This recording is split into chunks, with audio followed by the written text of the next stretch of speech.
શહેરમાં રોજ એકથી ચડિયાતા ગણપતિ બાપાનું ધામધૂમથી આગમન થઈ રહ્યું છે. ખૂબ સરસ, થવું જ જોઈએ. ગણપતિ બાપા આપણા સનાતન ધર્મની પહેલી ઓળખ છે. આપણે સૌ જાણીએ છીએ કે પાર્વતી માતાએ ગણપતિને માટીથી નિર્મિત કરી એમાં પ્રાણ પૂરી જીવંત કરેલા. પણ આપણે સૌએ સત્યને ભૂલી મન ફાવે એવા રૂપ અને રંગના ગણપતિ પ્લાસ્ટર ઓફ પેરિસથી બનાવી સ્થાપિત કરીએ છીએ. એ કેટલું યોગ્ય?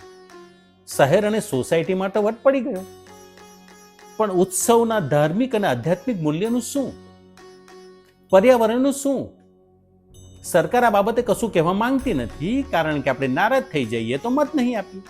ભાઈ, ગણેશ ઉત્સવ આપણા ધર્મ અને પંથનું પ્રચાર માધ્યમ છે, આપણી આસ્થાનું પ્રતીક છે, આપણને સૌને એક થવાની તક આપે છે.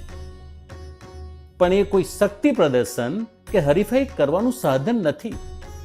આપણને સમયસર સમજાઈ જાય તો ખૂબ સરસ, નહીંતર એક દિવસ એવો આવશે દર્શન અને દાન કરવું તો દૂર રહ્યું, લોકો ફંડ ફાળો આપવા પહેલા જ પૂછશે ગણપતિ બાપ્પા માટીના કે પ્લાસ્ટર ઓફ પેરિસ? જય સિયારામ.